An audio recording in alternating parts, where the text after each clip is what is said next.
நாகர்கோவில் ஆசாரிப்பள்ளம் அரசு மருத்துவக் கல்லூரி மருத்துவமனையில் தேசிய மருத்துவ ஆய்வுக் குழுவினர் மருத்துவமனையின் தரம் சிகிச்சை முறைகள் நிதி பயன்பாடு அரசு நலத்திட்டங்கள் முறையாக சென்றடைகிறதா என நேரில் விசாரணை செய்து ஆய்வு நடைபெற்றது.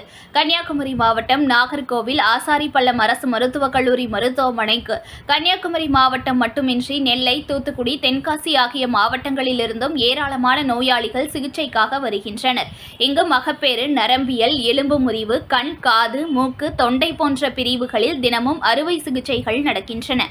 இந்த மருத்துவமனையில் வழங்கப்படும் சிகிச்சையின் தரம் குறித்து ஆய்வு செய்ய தேசிய மருத்துவ ஆய்வுக்குழுவினர் வருகை புரிந்தனர். அக்குழுவினர் ஒவ்வொரு துறையிலும் தனித்தனியாக ஆய்வு மேற்கொண்டனர். வெளி நோயாளிகள் பிரிவு, மக்களை தேடி மருத்துவம் திட்டம், மகளிர் நலப்பிரிவு, இரத்த பரிசோதனை போன்ற பிரிவுகளையும் அவர்கள் ஆய்வு செய்தனர்.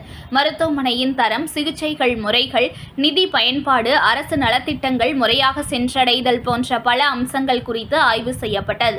இந்த ஆய்வின் போது கல்லூரி முதல்வர் லியோ டேவிட், உறைவிட மருத்துவ அதிகாரி விஜயலட்சுமி, உதவி உறைவிட மருத்துவ அதிகாரி ரெனிமோல் மற்றும் மருத்துவர்கள் உடனிருந்தனர்.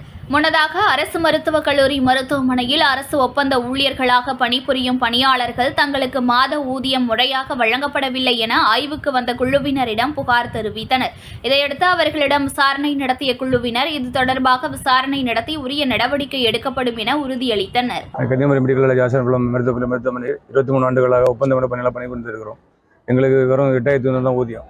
இந்த ஊதியத்துக்கு வேண்டிய மெட்ராஸில் ஏகப்பட்ட முதலமைச்சர்லாம் பார்த்து எந்த ஒரு நடவடிக்கை எடுக்கல. இப்போவும் போய் பார்த்துட்டு வந்தோம், எந்த ஒரு நடவடிக்கையும் இல்லை. சம்பளத்துக்கு நாங்கள் வாங்கின ஃபஸ்ட்லாம் இந்த சம்பளம் 15,374. ஆனால் இப்போ வாங்க சம்பளம் ஒரு 8,500. இதை வச்சு குடும்பம் ஒன்றும் ஓட்ட முடியாது. குடும்ப வாழ்வாதாரம் எங்களுக்கு பாதிக்கப்படுது.